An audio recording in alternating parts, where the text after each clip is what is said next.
السلام علیکم ورحمۃ اللہ وبرکاتہ۔ اعوذ باللہ من الشیطان الرجیم، بسم اللہ الرحمن الرحیم، نحمدہ ونصلی علی رسولہ الکریم، ربی اشرح لی صدری ویسر لی امری واحلل عقدۃ من لسانی یفقہوا قولی۔ محترم سامعین، تقریباً 3 سال سے یہ ہمارا چینل چل رہا ہے، عبدالودود صدیقی آفیشل، اور اس میں ہم نے آغاز میں انفس و آفاق میں اللہ کی نشانیاں، یعنی سائنٹیفک مضامین کے ذریعے اللہ کی ذات کے اس بات کو، کیونکہ ملحدین جو ہیں ملاحدہ وہ دلائل طلب کرتے ہیں، لہذا ہم نے سائنٹیفک دلائل اور انفس و آفاق میں اللہ کی نشانیوں کی روشنی میں جو ہے ویڈیوز کا آغاز کیا، اور قریب 50-55 ویڈیو بنانے کے بعد میں دیگر مضامین بھی ہم نے شامل کرنا شروع کر دیے، جس میں تاریخ اہل حدیث ہے، اور رد اخوانیت ہے، رد جماعت اسلامی ہے، اور رد شرک و بدعت ہے۔ ابھی تقریباً پونے 3 سال یا 3 سال کا وقفہ بیتا ہے، لیکن ہم نے اب تک جو ہے رد بریلویت میں، رد بدعت میں، اس معنی میں کہ بریلویت کی تردید و تقلید سے متعلق مضامین کا آغاز نہیں کیا تھا، کہ اچانک سندھکیٹ میں رہنے والے ایک میرے شاگرد دانش نے مجھے خبر دی کہ ان کے دوست جو ہیں، جو بریلوی دوست ہیں، ان کو مسلسل مجھ پر زور دے رہے ہیں کہ میں مناظرہ کروں، یا آپ کے علماء جو ہیں ہمارے بریلوی علماء سے علم غیب اور وسیلہ اور بدعت حسنہ و بدعت سیئہ ان مسائل پر بحث کریں۔ تو میں نے کہا کہ دیکھیے، ان لوگوں سے بحث کرنے کا کوئی فائدہ نہیں ہے، کیونکہ یہ لوگ جو ہیں مناظرے کی محفل میں ہنگامہ برپا کر دیتے ہیں، شور و غل کرتے ہیں، اور عناوین سے ہٹ کر ایک کے بعد ایک دلائل پیش کرتے ہیں، یعنی ایک بات چل رہی ہوتی ہے، اسے کاٹ کر دوسری بات پیش کرنا شروع کر دیتے ہیں، اس کی دلیل پر بات چیت کیجیے تو تیسری بات پیش کرنا شروع کر دیتے ہیں۔ اس طریقے سے پھر ہنگامہ بھی کرتے ہیں اور پھر بات سنتے بھی نہیں ہیں۔ تو میں نے کہا کوئی فائدہ نہیں ہے۔ پھر میں نے بتایا کہ آج سے تقریباً 20-25 سال پہلے مولانا جاوید مولوی صاحب، جو میرے شاگرد بھی ہیں، اسکول میں شاگرد تھے میرے، انہوں نے ایک بار چیلنج کیا، اور قاضی فاروق نظامی اس وقت زندہ تھے، حیات تھے، ان کے آفس میں وسیلے کے عنوان پر ایک مناظرہ یا ایک گفتگو کہہ لیجئے ہماری ان کی ہوئی، اور جناب جاوید مولوی صاحب نے مناظرے کا آغاز کیا، اور ایک واقعہ نقل کیا اس نے، غالباً ابن کثیر کا ہی تھا، کہ جس میں ایک کوئی عربی جو ہے نبی کے مزار کے پاس آیا، اور اس نے اپنے کسی گناہ کے جو اس نے ارتکاب کیا تھا اور اس کو پیش کیا کہ اے اللہ کے رسول میری مغفرت فرما دیجئے۔ پھر کچھ ایسا واقعہ ہوا کہ رسپانس ملا قبر سے، یا کیا ہوا، بہرحال ایک واقعہ نقل کیا، اور جب میں نے ان سے اعتراض کیا تو کہتے ہیں کہ قرآن عظیم کی آیت ہے کیا، اور جب یہ لوگ اپنے جانوں پر ظلم کر رہے ہیں تو اے نبی آپ کی بارگاہ میں حاضر ہوں اور آپ سے مغفرت کے لیے دعا کریں کہ آپ اللہ سے دعا کر دیں، اور اگر آپ معاف کر دیں اور تائید کر دیں تو اللہ تعالیٰ جو ہے ان کے گناہوں کو معاف کرنے والا ہے۔ میں نے کہا کہ یہ نبی کی حیات میں تو ممکن ہے، قرآن عظیم میں یقیناً یہ آیت وارد ہوئی ہے، لیکن اس کا مطلب یہ تھا کہ جب نبی حیات تھے تو نبی کی زندگی میں اگر کوئی صحابی یا کوئی عربی خطا کر دے تو نبی کی بارگاہ میں آئے اور وہ اپنی خطا کا ذکر کرے، اور نبی کریم جو ہیں اللہ سے دعا کر دیں، تو اس کے تو ہم قائل ہیں۔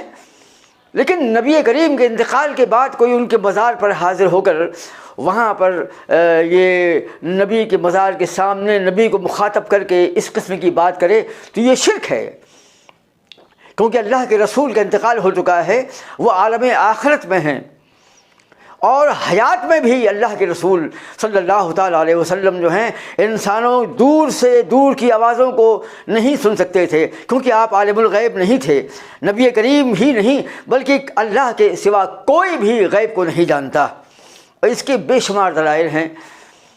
پھر اس نے جو ہے وسیلے پر بحث کا آغاز کر دیا. تو میں نے بخاری کی ایک حدیث پیش کی جس میں کہ اللہ کے رسول صلی اللہ تعالیٰ علیہ وسلم کی حیات میں حضرت عمر رضی اللہ تعالیٰ عنہ اور صحابہ کا وہاں پر جا کر نبی سے توسل کرنا جو ہے ثابت ہے کہ ہم جب نبی کے زمانے میں تھے تو ہم کننا نتوسلو، یعنی ہم جو ہیں نبی کے توسل سے بارش کے لیے ان سے کہا کرتے تھے، ان کا وسیلہ پکڑا کرتے تھے. مطلب یہ کہ ان سے جا کر کہتے تھے، وہ دعا کرتے تھے، کیونکہ بارش کے لیے توسل کا یہی مطلب ہے کہ آپ نبی کے پاس جائیں اور نبی دعا کر دے، کیونکہ اللہ کے رسول ہی نہیں بلکہ دنیا میں جب کبھی بارش رک جاتی ہے تو یہ سنت ہے کہ لوگ جو ہیں کسی اللہ کے نیک بندے کو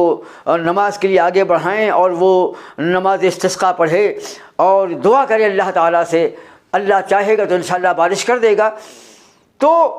پھر میں نے یہ بھی اسی بخاری کی حدیث سے پیش کیا کہ حضرت عمر کہتے ہیں کہ اس کے بعد جب اللہ کے رسول کا انتقال ہو گیا تو ہم عباس رضی اللہ تعالی عنہ جو ان کے چچا ہیں ان کے پاس جا کر کے توسل کرتے تھے. تو میں نے ان سے کہا کہ اس حدیث کے اندر جو ہے اس بات کا ثبوت ہے کہ اگر نبی کی زندگی میں تو وسیلہ جائز تھا کہ نبی سے جا کر کہا جائے، لیکن نبی کی زندگی کے بعد بھی اگر وسیلہ جائز ہوتا نبی کا تو یہ صحابہ اور حضرت عمر حضرت عباس کے پاس نہیں جاتے، کیونکہ افضل کی موجودگی میں مفضول جو ہے اس سے دعا کروانا جو ہے یہ خلاف اولا ہے. لہذا صحابہ کا نبی کے انتقال کے بعد میں نبی کی بارگاہ میں یا ان کے مزار پر نہ جانا بلکہ حضرت عباس رضی اللہ تعالی عنہ کے پاس آ کر بارش کی دعا کے لیے استغاثہ کرنا یہ ثابت کرتا ہے کہ نبی کی حیات میں تو یہ جائز تھا کہ نبی سے توسل کیا جائے، لیکن نبی کے انتقال کے بعد جو حیات تھے یعنی حضرت عباس رضی اللہ تعالی عنہ، یہ دلیل میں نے پیش کی. اسی لیے صحابہ جو ہیں نبی کے مزار میں نہیں گئے بلکہ حضرت عباس رضی اللہ تعالی عنہ جو حیات تھے ان کے پاس آئے اور ان سے کہا کہ آپ دعا کیجئے. اس دلیل کا جواب جو ہے جاوید مولوی صاحب جو ہیں نہیں دے پائے اور ہم نے بہت زور دیا لیکن بالکل عاجز آ گئے، اور جب عاجز آ گئے تو ہم وہاں سے چلے گئے. ہم نے کہا کہ بھائی جواب نہیں دے رہے ہیں آپ. تو اس طریقے سے یہ واقعہ 20-25 سال پہلے کا ہے. اس کے بعد ہم کو بعد میں خبریں ملتی گئیں کہ ہمارا مناظرہ عبدالودود صدیقی سے ہوا اور وہ مناظرے میں بھاگ گئے. ان کا طریقہ ہے کہ کوئی آدمی چلا جائے تو ان کے نزدیک بھاگ ہی گیا. وہ میرے زمانے میں بھی کہا کہ ودود بھاگ گیا یا وہ چلے گئے، مناظرہ ہار گئے. اس کے بعد ابھی حال ہی میں ایک جو میرے شاگرد ہیں دانش، ان کو بھی لوگوں نے زور دینا شروع کر دیا کہ اپنے علماء کو لاؤ، اپنے بڑے اکابر علماء کو لاؤ، ہمارے علماء بیٹھیں گے اور ہم مناظرہ کریں گے. جبکہ ہم نے مطالبہ نہیں کیا، نہ دانش نے مطالبہ کیا، نہ میں نے مطالبہ کیا، اور نہ اہل حدیث کے کسی فرد نے مطالبہ کیا. لیکن مسلسل واٹس اپ اور فون پر فون دانش کو کہ ہم تیار ہیں مناظرہ کرنے کے لیے. تو دانش جو ہے میرے پاس آئے اور یہ بھی کہا، اس نے اس کا بھی اعلان کر دیا کہ آج سے 2015 میں تلولی کے پاس جو ہے ارزولی گاؤں میں شیخ عبید الرحمن جو ہیں حفظہ اللہ، یہ تعویذ کے عنوان پر مناظرے میں بریلوی علماء سے ہار گئے. یہ بھی واٹس اپ کیا اور دانش کو بھی بتایا. پھر 2 لڑکے میرے پاس میں آئے مجھ سے اجازت لے کر کے اور مجھ سے بحث کی اور کہا کہ تمہارا مولوی عبید الرحمن بھاگ گیا. میں نے کہا کہ اتنی عظیم الشان شخصیت ہے وہ، اتنے بڑے مدنی عالم ہیں، ایک عظیم عالم ہے وہ، اور آپ کہہ رہے ہیں کہ بھاگ گیا، وہ مناظرے میں ہار گیا. لہٰذا میں نے کہا کہ دیکھیے، میں سب سے پہلی بات تو یہ ہے کہ میں وہاں جاؤں گا. لہٰذا اس کے اگلے ہی دن جو ہے بڑا ہنگامہ کیا، انہوں نے بڑی بحث کی، دنیا بھر کے مناظرے کیے اور چیلنج کیے کہ ہم تیار ہیں مناظرہ کرنے کے لیے. اگلے دن جو ہے یعنی آج سے 2 دن پہلے میں تلولی گیا اور وہاں پر شیخ عبید الرحمن تو موجود نہیں تھے، وہ یوپی گئے تھے، لیکن شیخ عتیق الرحمن ان کے بھائی اور وہ علماء جو وہاں پر موجود تھے، وہ لائبریری میں پایا ان کو میں نے. انہوں نے اس شخص کو بلوایا جس کا نام شوزف تھا. جو شیخ عبید الرحمن کو تلولی سے سامنے ہی دکھنے والے گاؤں ارزولی میں لے گئے تھے، ان کو فون کر کے بلایا اور وہ میرے پاس آئے اور میں نے ان سے بات چیت کی اور کہا کہ آپ بتائیے کہ تعویذ کے عنوان پر جو یہ کہتے ہیں کہ مناظرہ ہوا اور شیخ عبید الرحمن ان کا جو مولوی ہے وہ ہار گیا اور بھاگ گیا، اس کا کیا ماجرا ہے؟ تو شوزف نام کے اس نوجوان نے بتایا کہ میں تو حضرت یہاں رہتا ہوں تلولی میں، اور سامنے اردولی گاؤں ہے، وہاں ہماری رشتہ داری ہے، ہم وہاں جایا کرتے ہیں، تو وہاں پر بریلوی کہتے ہیں کہ آپ کے اہل حدیث جو ہیں تعویذ کو حرام کہتے ہیں۔ میں نے کہا یقیناً تعویذ لٹکانا جو ہے حرام ہے اور ناجائز ہے، یہ ثابت نہیں ہے۔ اس نے کہا کہ آپ اپنے کسی مولوی کو لائیے، ہم بات کریں گے۔ لہذا شوزف نے جو ہے شیخ عبید الرحمن پر زور دے کر کے اور گزارش کر کے ان کو آمادہ کر لیا، اور وہ شیخ عبید الرحمن کو لے کر کے وہاں پہنچے ارزولی گاؤں میں۔ تو بات یہی طے ہوئی تھی کہ بھائی شیخ عبید الرحمن رہیں گے، شوزف رہیں گے، اور سامنے ان کا کوئی ایک مولوی جو مقامی مولوی ہے ان کے گھر میں بیٹھ ایک گفتگو، ایک بات چیت ہو جائے گی، اور یہی طے ہوا تھا۔ اور یہی میں نے پرسوں شوزف سے معلوم کیا۔ وہ شخص جو شیخ عبید الرحمن حفظہ اللہ کو وہاں پر لے گیا، اس سے میں نے خود مل کر کے یہ بات نکالی۔ کہتے کہ عبدالودود صاحب ہم وہاں گئے محض اس لیے کہ وہاں ایک یا دو ان کے لوگ ہوں گے اور ہماری ایک بات چیت رہے گی، ایک گفتگو ہوگی، لیکن جب وہاں پہنچے تو وہاں پر بھیونڈی، ماپولی اور ارزولی اور پڑگا اور آس پاس کے چند بھیونڈی کے کچھ علماء موجود تھے، غالباً کلیان کا بھی کوئی مولوی موجود تھا۔ یہ وہاں پر 5-6 علماء موجود تھے، یہ 4-5 علماء موجود تھے، اور ان کے بہت سے لوگ موجود تھے، یعنی ایک ازدحام تھا، ایک بھیڑ تھی۔ تو انہوں نے پوچھا شیخ نے کہ بھائی یہ مجمع کہے کے لیے؟ کہتے ہیں آپ سے بات کرنے کے لیے۔ اب میں ایک سوال کرتا ہوں سامعین، ہمارے کسی بھی شخص نے جو ہے مناظرے کا مطالبہ نہیں کیا، نہ شوزف نے، نہ شیخ عبید الرحمن نے، اور نہ میں نے، نہ اس زمانے میں 2015 میں ان لوگوں نے جو ہے صرف گفتگو کرنے کے لیے بلوایا تھا، اور یہ سازش کی کہ فون کر کے اپنے علماء کو پہلے سے بلوا لیا تاکہ ہنگامہ ہو، مناظرہ ہو جائے۔ اگر مناظرہ کرنا ہی تھا تو اگر پہلے سے آپ آگاہ کر دیتے تو شیخ تیاری کرتے۔ ہمارے مشائخ جو ہیں، ہمارے علماء تیاری کے محتاج نہیں ہیں، بحمدہ تعالیٰ۔ علماء توحید جو ہیں وہ ہر وقت تیار رہا کرتے ہیں، رد شرک اور رد بدعت تو ان کا محبوب مشغلہ ہے۔ لیکن بہرحال ہم یہ نہیں کہتے ہیں کہ اگر آپ نے پہلے خبر دی ہوتی تو شیخ عبید الرحمن جو ہیں وہ تیاری کرتے، لیکن بہرحال وہ ہر وقت تیار رہا کرتے ہیں۔ اس کے بعد ان لوگوں نے جو ہے ہنگامہ شروع کر دیا اور دلیل پر دلیل دینا شروع کر دی۔ 6 منٹ کا ویڈیو جو ہے میرے پاس آیا ہے، یہ 6 منٹ کا ویڈیو ہی شوٹ کیا گیا، اور تو ویڈیو ہمیں پتہ نہیں کہ ہے بھی کہ نہیں۔ اس میں ہنگامہ ہے، شور و غل ہے، اور کوئی کسی کی بات کو نہیں سن رہا۔ انہوں نے غالباً کوئی حدیث پیش کی ہوگی یا کسی صحابی کا کوئی قول یا کوئی اثر پیش کیا، تو حضرت شیخ عبید الرحمن حفظہ اللہ نے اس کی تردید میں ایک حدیث حضرت عبداللہ بن مسعود رضی اللہ تعالی عنہ کی پیش کرنا چاہیے، اور کہا کہ ایک حدیث اس سلسلے میں پیش کرتا ہوں۔ ان لوگوں نے ہنگامہ کر دیا اور شیخ کو بولنے کا موقع بالکل نہیں دیا، کہا کہ نہیں، یہ بات آپ نہیں، ابھی حدیث نہیں پیش کر سکتے آپ کو جو ہم نے قول یا کوئی حدیث پیش کی ہے اس کا جواب دینا ہوگا۔ شیخ نے کہا میں اسی کے جواب پر جواب دے رہا ہوں، آپ ویڈیو دیکھ لیجیے، اس میں کچھ پتہ نہیں پڑتا ہے کہ معاملہ کیا ہے، اتنا شور ہے۔ جو میں نے سمجھا ہے سننے کے بعد میں وہ یہی سمجھا ہے، اور پھر شوزف نے بتایا اور ان کے عتیق الرحمن صاحب نے بتایا، اور وہ عالم جو وہاں پر موجود تھے اہل حدیث نوجوان جو آج بھی وہاں پر مدرس ہیں، کہتے ہیں کہ شیخ حضرت عبداللہ بن مسعود رضی اللہ تعالی عنہ کی حدیث شیخ عبید الرحمن بیان کرنا چاہتے تھے ان کے سوال کے جواب کے طور پر، لیکن بریلویوں نے جو ہے ان کو موقع دیا ہی نہیں، ہنگامہ شروع کر دیا، اور شیخ چپ چاپ بیٹھے رہے۔ شیخ ایک سنجیدہ اور باوقار، ایک بہت ہی قابل مناظر ہیں، اور سہارنپور اور مغربی یو پی میں ان کے بڑے بڑے مناظرے ہوئے ہیں۔ شیخ کو مکمل مہارت حاصل ہے، شیخ مدنی عالم ہیں، ایک عظیم جامعہ کے مؤسس ہیں، ایک عظیم شہر بسایا ہے آپ نے، اور آپ خود مفتی بھی ہیں اور اس کے ناظم بھی ہیں، اس کے بانی بھی ہیں، مؤسس بھی ہیں۔ شیخ سنجیدہ اور باوقار عالم ہیں، ان کے ہنگامے کے وقت جو ہیں شیخ نے وہ جولانی نہیں دکھائی، آپ خاموش رہے اور کہا کہ بھائی میں چاہتا ہوں کہ ایک حدیث جو ہے حضرت عبداللہ بن مسعود رضی اللہ تعالی عنہ کی پیش کر دوں۔ ان لوگوں نے موقع دیا ہی نہیں، ہنگامہ شروع کر دیا کہ ہمارے اس سوال کا جواب دیجئے، ہمارے اس فلاں فلاں سوال کا جواب دیجئے۔ اور ایک کوئی مولوی تھا یا کوئی شخص تھا،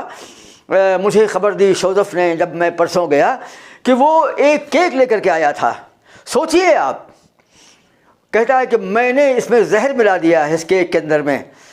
اس کو آدھا آپ کھائیں گے اور آدھا میں کھاؤں گا، اگر آپ فوت ہو گئے تو آپ باطل پر ہیں، میں فوت ہو گیا تو میں باطل پر ہوں، میں حق پر نہیں ہوں۔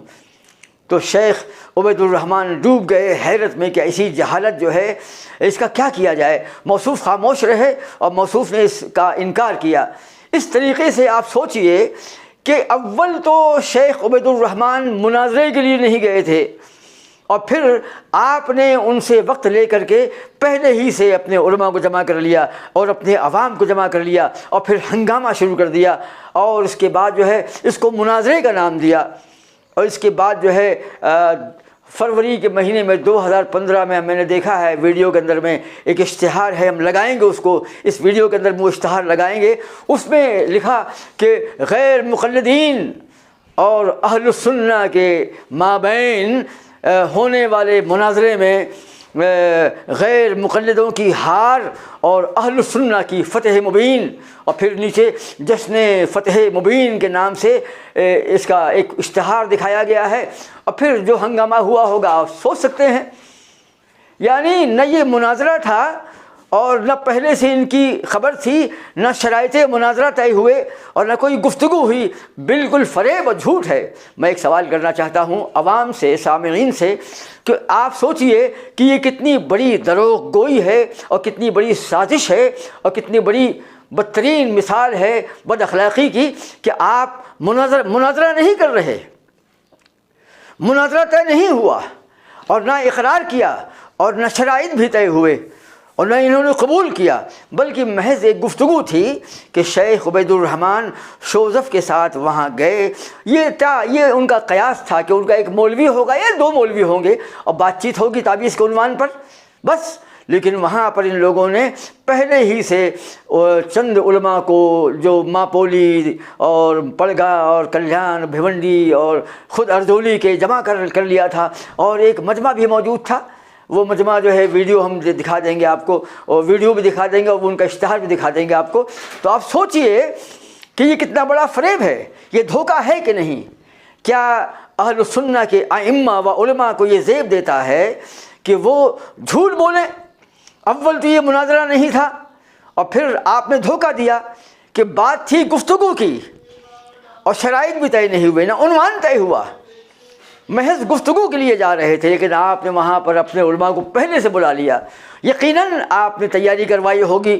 دلائل کا استقصاء کیا ہوگا، مطالعہ کیا ہوگا۔ اگر یہ خبر ان کو ہوتی شیخ عبید الرحمن کو تو موصوف بھی تیاری کرتے، حالانکہ اب کہہ چکے ہیں کہ ہمارے علماء جو ہیں اس قسم کے مضامین میں یا کسی بھی قسم کے مضامین میں تیاری کے محتاج نہیں ہیں، وہ ہر وقت تیار رہا کرتے ہیں۔ یہ ہنگامہ ہو گیا، پھر ان کا جلسہ بھی ہو گیا اور فتح مبین کا بھی اعلان کر دیا گیا۔ اس کے بعد جو ہے یہ خبر جب مجھے معلوم پڑی تو میں نے کہا میں جاؤں گا تلولی، اور میں وہاں پر گیا پرسوں اور یہ تمام تفصیلات نکال کر لایا۔ جس وقت یہ مناظرہ 2015 میں ہوا تھا تو مجھ کو بھیونڈی کے ایک متحرک اور فعال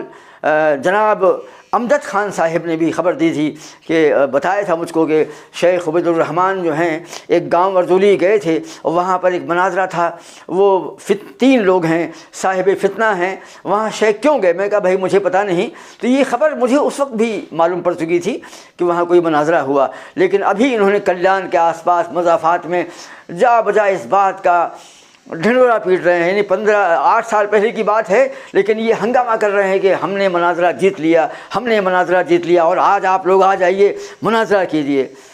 پھر میرے پاس بھی 2 دن پہلے وہ لڑکے آئے اور مجھ سے کہا کہ ہم تیار ہیں مناظرے کے لیے۔ میں نے کہا کہ یہ سب مناظرہ بازی کسی کام کے نہیں ہیں، آپ ہنگامہ کریں گے، اٹھ جائیں گے، جھگڑا کر لیں گے اور بات آگے بڑھ نہیں پائے گی۔ اس لیے ہم نے یہ طے کیا ہے اور میں آج اس کا اعلان کر رہا ہوں کہ اب تک 250 100 تقریباً بلکہ پورے 250 ویڈیو ہمارے آ چکے ہیں، لیکن کسی بھی ویڈیو میں ہم نے رد بریلویت پر اب تک کام کا آغاز نہیں کیا تھا۔ لیکن اب ان کی یہ خواہش ہے کہ ہم مناظرہ کریں، تو ہم اگر مناظرہ کریں گے ان سے یا ہمارے علماء ان سے مناظرہ کریں گے، یہ بیکار کی بات ہو جائے گی، کیونکہ یہ مناظرہ جو ہے جب کرتے ہیں ہنگامہ پیدا کرتے ہیں، گالی گلوچ کرتے ہیں، شور و غل کرتے ہیں، اور مناظرہ جیتے بغیر ہی مناظرے کی جیت کا اعلان کر دیتے ہیں، پھر ہنگامہ کرتے ہیں، جشن مناتے ہیں اور پھر جھوٹ بولتے رہتے ہیں۔ لہٰذا پھر اس کے بعد میں میرے شاگرد دانش کے پاس میں واٹس ایپ پر واٹس ایپ بے شمار دلائل پیش کر رہے ہیں، صفحات کی ویڈیو پکچر بھیج رہے ہیں، سینڈ کر رہے ہیں، اور ویڈیوز اور آڈیوز بھیج رہے ہیں، عبارتیں جو ہیں بھیج رہے ہیں۔ تو اب ہم نے یہ طے کیا ہے انشاءاللہ کہ ہم علم غیب، وسیلہ علم غیب اور تصرف فی الکائنات اور تعویذ کے عناوین پر اور نبی کے حاضر اور ناظر ہونے پر اور نبی کی سایہ نہ ہونے پر، نبی کے نور ہونے پر، نبی کے بشریت پر اور نبی کے علم غیب پر اور نبی کے علم ما کانا وما یکون، یعنی تمام چیزیں جو ہو چکی اور جو مستقبل میں ہونے والی ہیں، ان تمام کا جاننا جو ہے نبی کے لیے ثابت کرتے ہیں ان عناوین پر انشاءاللہ۔ اور ان کے منصب کن فیکون کے بارے میں وہ کہتے ہیں کہ ہمارے نبی جو ہیں کن فیکون کے مظہر ہیں، یعنی اللہ کے رسول جو ہیں مختار کل بھی ہیں اور مالک و مولا بھی ہیں اور ساری کائنات کے آقا ہیں۔ کائنات کے ذرے ذرے میں، گوشے گوشے میں نبی کی ذات موجود ہے۔ اور یہ نبی کو تو چھوڑ دیجیے، آپ رسول تو چھوڑ دیجیے، یہ تو اولیاء اللہ کو پکارتے ہیں، یا خواجہ، یا غوث، یا بڑے پیر صاحب، اور یا فاطمہ، یا علی، یا حسن، یا حسین، یا فاطمہ، دنیا بھر کے، یا ابو علی شاہ قلندر، یا خواجہ معین الدین چشتی، یا اعلیٰ حضرت، یعنی اپنے اکابر علماء کو بھی اور اپنے ائمہ کو بھی مشکل کے وقت میں پکارتے ہیں۔ تو ان عناوین پر مشتمل ہمارے مضامین اور ہمارے ویڈیوز جو ہیں بڑے دلائل کے ساتھ، دلائل قاہرہ و براہین عظیمہ کے ساتھ انشاءاللہ جو ہیں ہم مسلسل جو ہیں یکے بعد دیگرے جو ہیں پیش کرتے رہیں گے۔ علم غیب پر تفصیل سے قرآن عظیم کی تمام آیات کو ہم پیش کریں گے۔ یوں ہی اللہ کے رسول کے ساری کائنات میں حاضر و ناظر ہونے کے عنوان پر اور نبی کے نور ہونے یا نہ ہونے کے عنوان پر، نبی کے بشریت پر اور نبی کے تصرف فی الکائنات کے عنوان پر اور اولیاء اللہ کو پکارنے کے بارے میں اور بدعت کی تقسیم کے بارے میں اور تراویح 8 یا 20 رکعت کے بارے میں یا نبی کریم کے کائنات کے گوشے گوشے میں موجود ہونے کے بارے میں، اولیاء اللہ سے استمداد کرنے کے بارے میں اور بدعت کی تقسیم یعنی بدعت حسنہ و سیئہ کی تقسیم کے بارے میں انشاءاللہ ہم تمام مضامین پر انتہائی سنجیدگی کے ساتھ میں، انتہائی وقار کے ساتھ میں اپنے ویڈیوز جاری کریں گے۔ اور اگر سامنے جو ہمارے بھائی ہیں، بریلوی بھائی ہیں، اگر وہ چاہیں تو ان کا جواب دیں۔ ہم چیلنج وغیرہ تو نہیں کرتے، لیکن اتنا ہے کہ اگر آپ سے ہم مناظرہ کریں گے تو یہ ممکن نہیں ہے، کیونکہ آپ ہنگامہ کرتے ہیں اور تاریخ شاہد ہے۔ لہٰذا ہم اپنے ویڈیوز کے ذریعے سے قرآن عظیم کی آیات اور اللہ کے رسول کی احادیث کی روشنی میں جو ہے ان عناوین پر جو ہیں ویڈیوز پیش کرتے رہیں گے۔ اور آپ اگر چاہیں تو ان ویڈیوز کا جواب ویڈیو کے ذریعے دیجئے اور پھر ہم مزید اس پر تبصرہ کریں گے۔ اس طریقے سے جو ہے ہم اپنے بریلوی برادران کو اور اپنے ان نوجوانوں کو، ان بچوں کو جو ہے دعوت دین پیش کرنے کی کوشش کریں گے، کیونکہ ساری دنیا میں آج جو ہے شرک اور بدعت کا بازار گرم کر رکھا ہے، گمراہی کا ہر طرف ماحول ہے، گمراہی کا اور شرک بدعت کا دورہ ہے، اور یہ مسلمان ہونے کے بعد بھی یہود و نصارہ کا مقابلہ کر رہے ہیں۔ یہودیوں اور نصرانیوں نے اور شیعوں نے اور مجوسیوں نے جو عقائد اپنے انبیاء کے لیے، اپنے رسولوں کے لیے جو ہیں ایجاد کر لیے تھے، بالکل ہو بہو بے عین ہی من عن وہی عقائد اور وہی نظریات اور وہی افکار وہی آرا جو ہیں یہ لوگ جو ہیں مسلمان ہو کر کے مانتے ہیں۔ اللہ کے رسول نے اپنے زمانے میں کہا تھا کہ اے مسلمانوں تم ضرور بالضرور یہود و نصارہ کے نقش قدم پر چلو گے، ان کے قدم بقدم چلو گے، ہاتھ برابر ہاتھ اور بالشت برابر بالشت، اور ضرور تم ان کی پیروی کرو گے۔ اور جس وقت اللہ کے رسول نے یہ بات کہی تھی اس بات کا امکان بہت کم تھا کہ مسلمانوں میں ایک ایسا طبقہ پیدا ہو جائے جو یہودیوں اور عیسائیوں اور مجوسیوں کی تقلید کرے گا نبی کی ذات کے بارے میں۔ لیکن اس کے بعد میں ایک دور آیا اور پھر فتنوں نے منہ کھولنا شروع کر دیا، نئے نئے فتنے پیدا ہوئے، اور پھر مسلمانوں میں ایسے ایسے طبقے پیدا ہوئے، ایسے ایسے باطل فرقے پیدا ہوئے کہ یہود اور نصارہ بھی شرما جائیں۔ جو عقیدہ عیسائیوں نے حضرت عیسیٰ کے بارے میں قائم کیا تھا، اور جو عقیدہ شیعوں نے حضرت علی اور حضرت حسنین رضی اللہ تعالی عنہما کے بارے میں، اور حضرت فاطمہ رضی اللہ تعالی عنہا کے بارے میں، اور اپنے 12 ائمہ کے بارے میں ایجاد کیا، اس سے بدتر عقیدہ جو ہے ہمارے ان بریلوی بھائیوں نے جو ہے ایجاد کر دیا۔ بالکل وہی عقائد اور وہی نظریات جو شیعوں کے ہیں، جو مجوسیوں کے ہیں، جو عیسائیوں کے ہیں، جو یہودیوں کے ہیں۔ یہودیوں والی تفریط اور عیسائیوں والا افراط اور غلو جو ہے ان میں پایا جاتا ہے۔ یہ نبی کریم کو کائنات کے گوشے گوشے میں موجود مانتے ہیں، نبی کو ساری کائنات کا عالم الغیب جانتے ہیں، اللہ کے رسول کے لیے علم ما کان و ما یکون مانتے ہیں، اور نبی کو بشر مانتے ہی نہیں ہیں، جبکہ قرآن عظیم کا انکار ہے جو کفر ہے۔ اللہ نے نبی کی بشریت کا اعلان کیا ہے، لیکن یہ لوگ نبی کو بشر نہیں بلکہ نور مانتے ہیں۔ اللہ کے رغم اللہ کے مد مقابل اتنی بڑی جسارت، تو ہم انشاءاللہ آنے والے ویڈیوز میں، آنے والے مضامین میں ان عناوین پر جو ہیں خطاب کریں گے، اور پوری سنجیدگی اور پورے وقار کا ہم وعدہ کرتے ہیں۔ ہم اپنے بھائیوں سے گزارش کرتے ہیں کہ وہ ہمارے ویڈیوز کا جواب ویڈیو کی شکل میں دیں، اور امید کرتے ہیں انشاءاللہ کہ وہ اس سلسلے میں مخلص ہوں گے، کیونکہ ہم بھی مخلص ہیں۔ ہم چاہتے ہیں کہ ہم قرآن عظیم کی آیات بینات اور نبی کریم کی احادیث پر مشتمل جو نظریات اور افکار بنتے ہیں، جو عقائد بنتے ہیں، ان کو پیش کریں۔ ان کا بھی یہ فرض ہے کہ وہ ہمارے دلائل و براہین پر تدبر و تفکر کریں، اور کوشش کریں کہ حق سے قریب ہونے کی کوشش کریں۔ وہ انشاءاللہ ہم تمام ناظرین سے گزارش کرتے ہیں کہ وہ ہمارے اس چینل کو سبسکرائب کریں اور شیئر کریں۔